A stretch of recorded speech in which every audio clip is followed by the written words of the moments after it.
bonjour. Nous continuons notre entretien avec Claude Cohen-Danougy, prix Nobel de physique en 1997, pour voir avec lui, dans le cadre de cette deuxième partie de l'émission, comment la compréhension de ce qu'est la lumière et de sa façon d'interagir avec la matière a évolué depuis les années 60, après qu'on ait découvert et mis au point des lasers de plus en plus perfectionnés. Est-ce que vous avez un souvenir j'imagine que oui, des moments très marquants de cette histoire, au début en tout cas?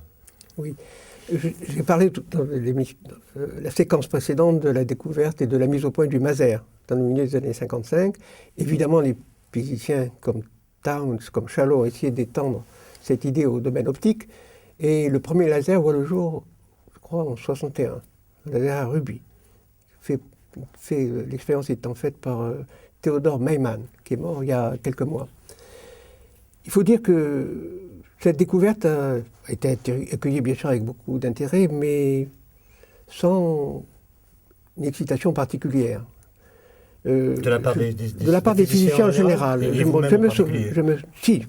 On était un certain nombre de physiciens à être intéressés par ce type de source, mais il faut bien voir qu'au début, les lasers étaient des objets complexes, difficiles à régler, difficiles à ajuster, et que la plupart des physiciens pensaient que ça allait être une curiosité de laboratoire qui resterait confinée à une petite communauté de chercheurs et sans d'applications importantes. Et puis petit à petit, la perception a changé. On s'est posé des questions de physique sur le laser. Comment fonctionne-t-il? Quelle est sa puissance ultime qu'il peut délivrer? Quelle est la largeur de l'arrêt qu'il peut fournir? Et il y a eu toute une série de controverses, de débats scientifiques très intéressants, très animés. Je me souviens en particulier de l'école des Ouches, dont j'étais le responsable scientifique en juillet et août 64. Nous avons eu la chance extraordinaire d'avoir deux professeurs exceptionnels qui étaient Roy Glauber et Willis Lamb, expliquant l'un la manière de décrire la lumière de manière quantique et d'interpréter la cohérence de la lumière de manière quantique, et l'autre donnant pour la première fois une théorie quantitative du laser. Discussion interminable, débat passionné. Et c'est là qu'il y a eu un basculement. Je crois qu'on s'est rendu compte qu'il y avait des tas de problèmes à creuser, des tas de problèmes à comprendre. À l'époque, si vous voulez, beaucoup de physiciens pensaient que la lumière décrite en termes de photons, c'était un peu un luxe dont on pouvait se dispenser, qu'il suffisait de considérer la lumière comme un champ électromagnétique fluctuant avec des propriétés statistiques. Et les photons, ma foi, on pouvait s'en passer. Et puis, petit à petit, on a réalisé qu'il y avait des effets qui ne pouvaient pas être compris hors du cadre quantique de la description des interactions matière-rayonnement. Et on peut dater de cette époque la naissance d'un nouveau domaine scientifique qu'on appelle l'optique quantique, qui est la compréhension des propriétés de la lumière, statistiques, propriétés d'interaction en termes complètement quantiques. Et à partir de ce moment-là, il y a eu toute une explosion de nouveaux domaines de recherche, comme l'optique non linéaire, comme les processus multiphotoniques dans le domaine optique, qui ont petit à petit élargi considérablement les champs de recherche. Et en même temps que ce développement théorique, cette amélioration de la compréhension intime des interactions matière-rayonnement, on a assisté à une simplification, à un perfectionnement des techniques expérimentales. Au début, on avait uniquement des lasers qui fonctionnaient à une fréquence bien définie, les lasers à rubis, le laser à gaz. Une grande percée a été la découverte des lasers à colorant. Accordables, donc ça permettait aux physiciens de varier la fréquence et de balayer des raies atomiques. Puis les lasers à solides ont fait leur apparition, les lasers à diodes de plus en plus petits, de plus en plus compacts. Maintenant, nous avons des lasers à titane saphir, des lasers à fibres optiques, donc la technologie laser a fait des progrès absolument prodigieux. Mais est-ce que vous vous souvenez du jour où est arrivé dans votre laboratoire le premier laser? Alors, les premiers lasers sont apparus dans les laboratoires au début des années 70 seulement. C'était des appareils complexes, bien coûteux. Avant ce fameux colloque des Ouches. Bien après.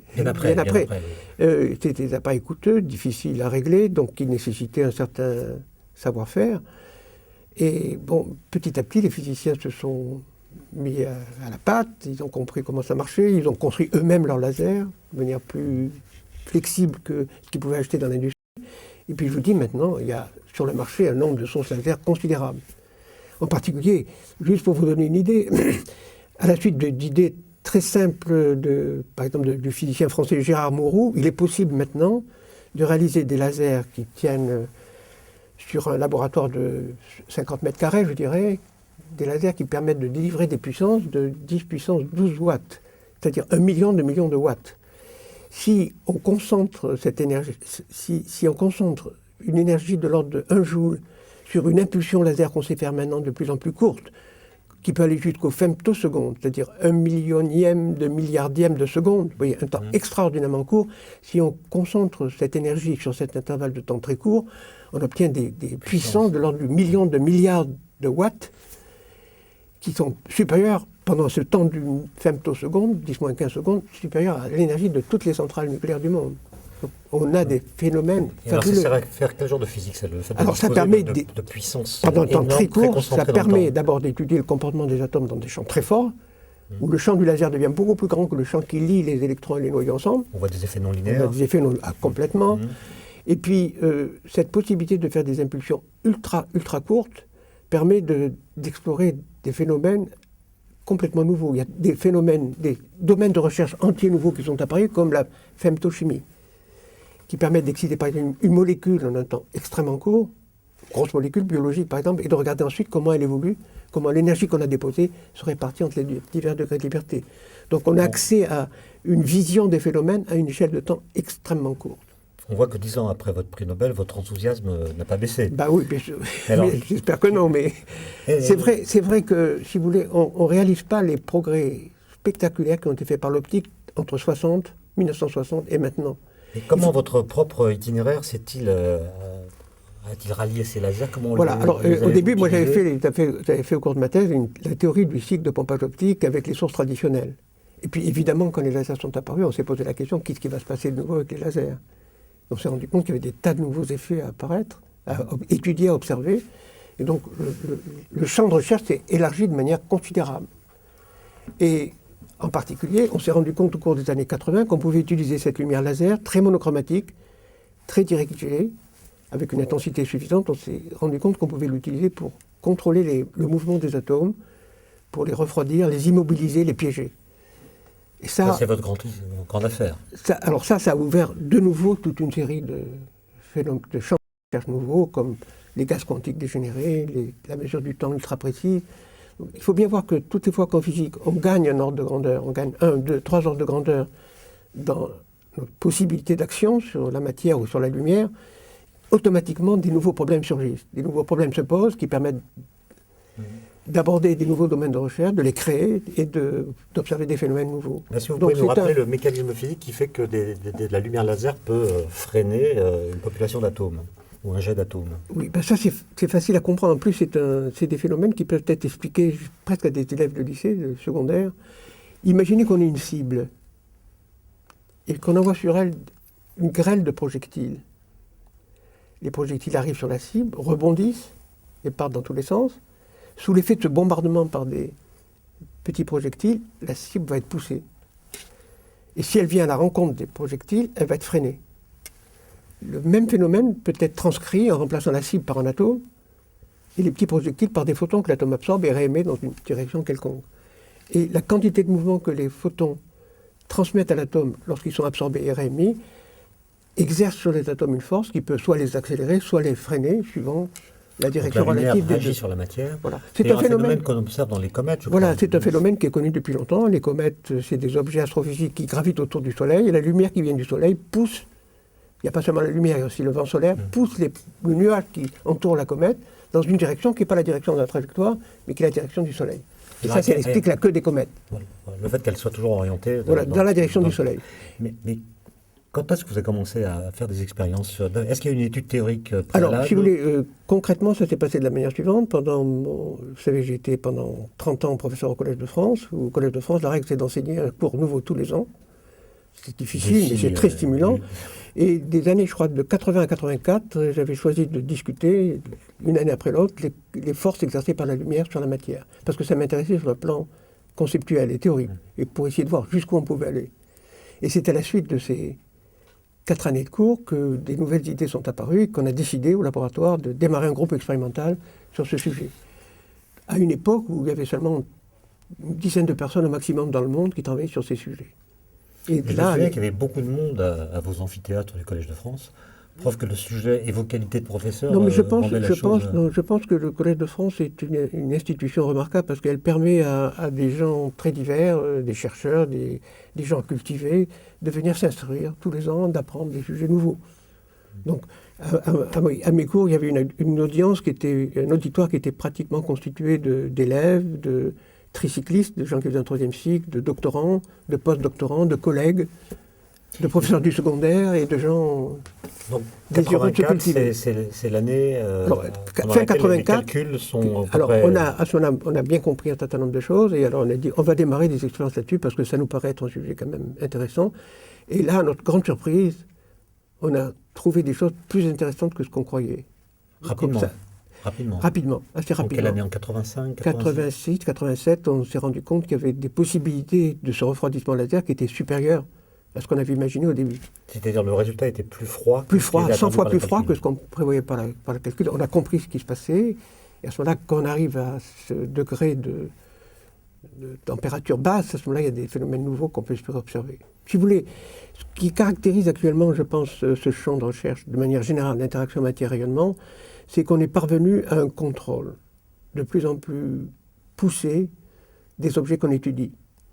On arrive maintenant à contrôler le mouvement des atomes, leur état d'orientation, de manière absolument parfaite. On arrive à observer la lumière émise par un seul atome.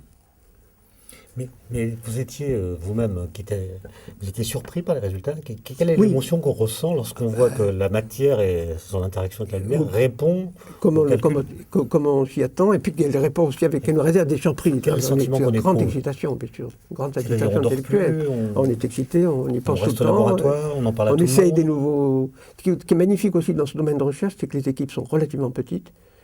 Oui, c'est pas le CERN. C'est pas le CERN, et donc par conséquent, quand on a une nouvelle idée, on peut rapidement la tester, la mettre en œuvre, et puis on a une discussion beaucoup plus approfondie entre théoriciens et expérimentateurs. On peut faire les deux à la fois, donc ça c'est très intéressant. Et puis c'est pas fini, parce qu'actuellement il y a des nouveaux domaines de recherche qui se sont ouverts au cours des dernières années, en plus des gaz quantiques dégénérés, la condensation de Bose-Einstein.